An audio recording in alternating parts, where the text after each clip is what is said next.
Hey everyone, Anthony Voodoo here with InTouch Mortgage Solutions. It's Friday, Finance Fridays, and on this episode, we're going to talk about the pending credit crunch, O.S.F.I, its changes and what it could mean for new mortgages and the real estate market moving forward. Stay tuned, you don't want to miss this. For those of you watching on the Team Cessa YouTube real estate channel, once again, thanks for clicking, thanks for watching. Don't forget, if you want to book a free consultation with myself or Santo, you can do that in the description box below. Don't forget to download our free app. It's available for you to download in the description box below. As well as while you're down there, don't forget to smash that like button, hit the subscribe button, share the video with a friend, and hit that notification bell. It helps the YouTube algorithm. And now, back to the video. Well, we have another major bank in the news, and O.S.F.I, quick to the rescue, Office of Superintendent of Financial Institutions, to come in and basically change some certain parameters.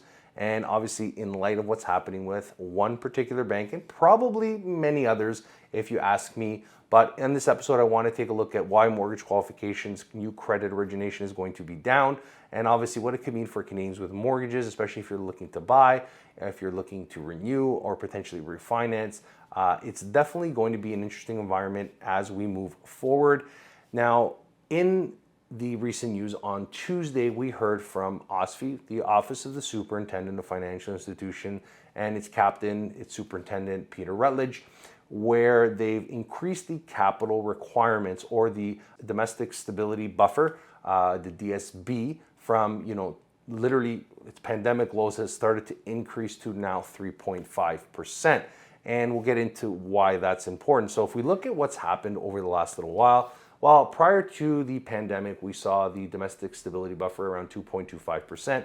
During the height of the pandemic, when everything, people were not working, we were basically shuttered in our homes. Obviously, they decreased that stability buffer so that they can increase or encourage spending and lending and so on and so forth. And obviously, as we start to see inflation, all of these things combined with higher interest rates, well, O.S.F.I has pointed to potential risks that they see happening within the major six banks.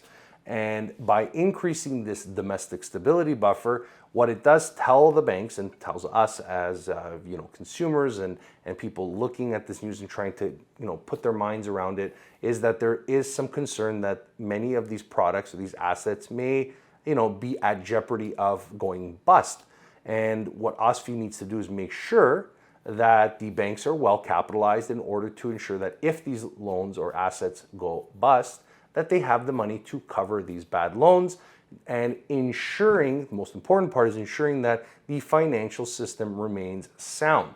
That is its goal. O.S.F.I's only purpose is to make sure that the banks remain liquid and functioning, as they are systematically important to the Canadian and the global economy. We have to keep that in mind. Now, why is this important? So if you think about the domestic stability buffer, and as it goes up, that means the banks have to keep more and more money aside to protect them from these bad loans. And if you go and look at from what happened during the pandemic, a 1% requirement to now being 3.5%, well, they have to keep this money liquid. So as a simple positioning, obviously these numbers are much, much higher, but let's say you had $1 million in assets at a financial institution that's regulated by O.S.F.I. Well, they would now say for every $1 million of assets that you have, whether it be low to medium to high risk, you have to keep $35,000 per every million in an account in order to make sure that if something happens, well, that money's there. Because not all the loans potentially could go bust, but maybe a specific amount, specific individuals who were over leveraged, overextended could basically default, whether it be a car loan, mortgage, line of credit, so on and so forth. And what this in turn does to the major banks is that it says, well, we can't lend out all this money. And if we look at the fractional reserve banking, for example, deposits, and this is something we talked about in March with what happened in the US, obviously with these deposits. So let's say the bank has these deposits in hand, they can basically leverage that money to create new loans or so on and so forth and get a return on their spreads. They can also have it invested in particular safe bonds or so on and so forth. Right? Obviously not getting into that, there's all kinds of different moving parts within that. But realistically, now that the bank has to put more money aside, that means there's less money that the bank can use to generate more loans, more mortgages, more car payment, more car loans, lines of credits, credit cards, and so forth. And that is a big move by OSFI to sort of pull back on the credit lending, or this credit crunch, as we like to call it, the potential that the banks are not going to lend out money that easily anymore. Obviously not being also the fact that it's more expensive right now, but also because they don't have necessarily all this money to now lend out. Now, it's important to point out, amongst all other things, the banks here in Canada are well regulated, right? There are independent bodies that are obviously like OSFI and other different regulations that are in place, like the B20. We'll talk a little bit more about that, that are in place to ensure that the banks operate within guidelines that are, within their risk appetite. Now, talking about risk appetite, OSFI and its deputy superintendent is looking at the housing market as a major volatile position for OSFI and the banks, right? Because of the downturn potentially in housing prices, mortgages, jobs, so on and so forth. All these things combined that we've been talking about on the channel for months, if not to say years, are going to be a problem if we start to see massive layoffs, if we start to see a recession, people can't afford their payments, right? So the requirements from OSFI is to protect the banks and ensure that they have the money to basically stay solvent. They don't want the banks to go insolvent or go bankrupt or go bust, so they need to make sure that they have this money. And it's interestingly enough, obviously we're still awaiting OSFI to come out with its changes or its decision on how mortgages are going to be administered, if we're going to see any particular changes or leniency when it comes to new mortgage origination, when it comes to servicing ratios, so on and so forth.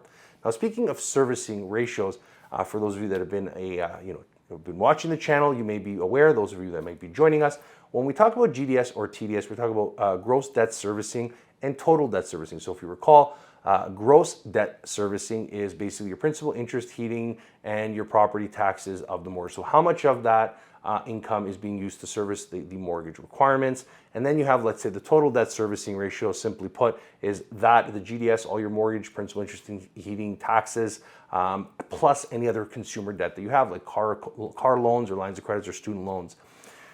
If these numbers were generally a little bit elevated, let's say just about 2 years ago, while the banks, because the money was cheap and they were able to lend, there were a lot of exceptions being presented. So you were able to get through the door as long as you were falling within the particular guidelines, let's say 20% or more. Obviously, below 20% or an insured deal is very challenging, if not impossible, to get any exceptions. We didn't see any. It's usually those 30-year amortizations, which are what we call uninsured mortgages, which I believe, according to last data that I heard from coming out of Bloomberg, was around 12% of mortgages are uninsured. Well, Canada's financial regulator wants the country's big banks to have more of a financial safety net in case borrowers can't pay back their loans. The Office of the Superintendent of Financial Institutions also noted today that about 12% of borrowers of uninsured mortgages, so mortgages that are fully on the bank's books, are only covering interest payments. So the borrowers are not paying anything towards their principal. Some aren't even covering the entire interest payment. The excess is just being tacked back onto the loan,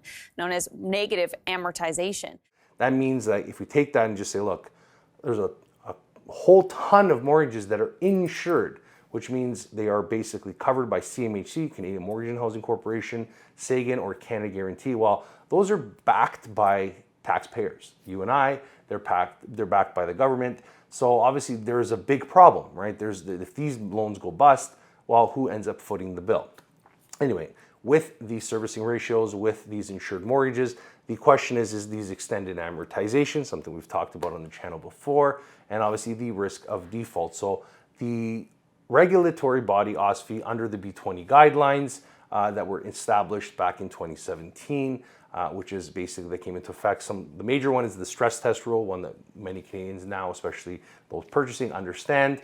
You have to qualify basically at the post or the contract rate, whatever that rate is, plus the 2%. Well, that started many, many moons ago and has now become common practice here in Canada. As you can see, the banking system has put these checks and balances in. Are they enough, or they should be tightened? Obviously is up for debate. We're still waiting on OSFI to come back on those. But obviously I do believe that stress test rule has sort of kept the Canadian real estate market, depending which way you want to look at it, stable enough that we haven't seen these defaults. And then we've obviously seen the the federal budget come in with the legislation or the wording to protect at-risk borrowers to make sure that they're staying in their home. But this is where OSFI has the problem, right? They're looking at it saying you as the major banks need to understand your risk appetite. What is it that these mortgages represent for your risk portfolio within these banking institutions? And there's a certain percentage that each bank can allow to have these little bit more risky loans, as that is their way to make money. That is their appetite for risk, and it's on them to ensure that they cover that. It's not insured. If it goes bust, the bank owns it. It's on their balance sheets, right? Insured mortgages are on a different balance sheet. They are not necessarily on the bank's balance sheet. So I'm keeping in mind, just to circle back on why this is important, when you look at everything that's happening, inflation, mortgages, job losses, all this stuff, the bank, OSFI, is looking at it, not because they want to put Canadians out of their homes or get Canadians better mortgages. They want to make sure that the banking system stays sound and solvent. Which brings us to CIBC being in the news again this week, obviously for some of their practices or things that they've overlooked over the past little while. And because of the fact that obviously some of this data should have not been leaked out, and obviously looking at what it means, understanding it from a perspective from the mortgage end. When you apply for a mortgage, there are certain conditions that are applied. So if you have too much debt, you have to pay it out, or you have to close out those accounts. Or let's say you had a line of credit that's secured against the home and you're refinancing or restructuring it. Well, the bank may say, well, we need to close that down and then reestablish a small one or remove it. And sometimes within their own practice, within their own banking system, well, that wasn't happening. There was no checks and balance for the bank to go back and say, hey, we told you that this was going to have to happen, but did they do it? Did the client have to do it? And obviously this begs the question of how this particular bank operated. And if one bank is doing it, is it possible that the other banks were doing the same thing, trying to gain market share when interest rates were lower?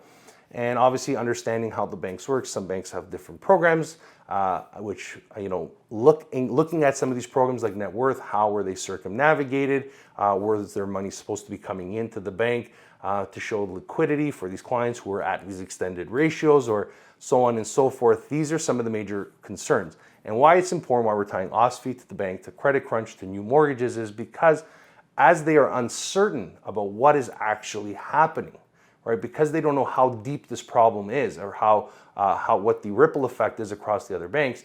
They're saying, look, let's increase capital requirements, which is going to trigger the banks to sort of pull back on lending, revisit some of their B20 guidelines, revisit some of their policies and procedures, which means that Canadians who are looking to get a mortgage in this higher rate environment, who may have a pre-approval, and obviously looking at those numbers, if those ratios are elevated, are they going to get that exception?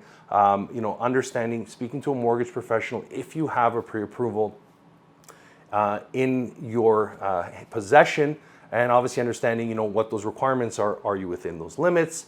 What does that bank allow you to increase or decrease that pre-approval by? And what are those ratios, right? This is something we talk about with our clients every single time, saying this is the ratios, this is the amount that you qualify for based on the guidelines. And sometimes if clients are putting down a substantial amount of money, or there is good income, and sometimes the ratios might be able to jump up a little bit. Well, are those actual numbers going to be true? Will the banks allow this to happen moving forward? And I want to leave the video here. I want to get your thoughts on what you think is going to happen under these current guidelines. Are we going to see a credit crunch? Are we going to see all the major banks pull back? What is this going to eventually do to the housing market? Is it going to pull back on real estate prices? Are we going to see these numbers come back down? Or are we going to see them increase as we start to see builders, not producing as much? I want to know from you, our viewers, what you think this could mean for the future of the Canadian real estate mortgage and real estate market. So just remember, if you are watching this video and you appreciate the content that we're producing here on our Finance Fridays episode, please don't forget to hit the like button, share this video with someone if you found it interesting, as well as make sure you're subscribed to the channel. It doesn't cost you anything. And hit that notification bell so you can get notified every time we post a new video. But we'll leave the video here, wishing everyone a wonderful Friday and an even better weekend ahead. We'll see you next week. Thanks for watching.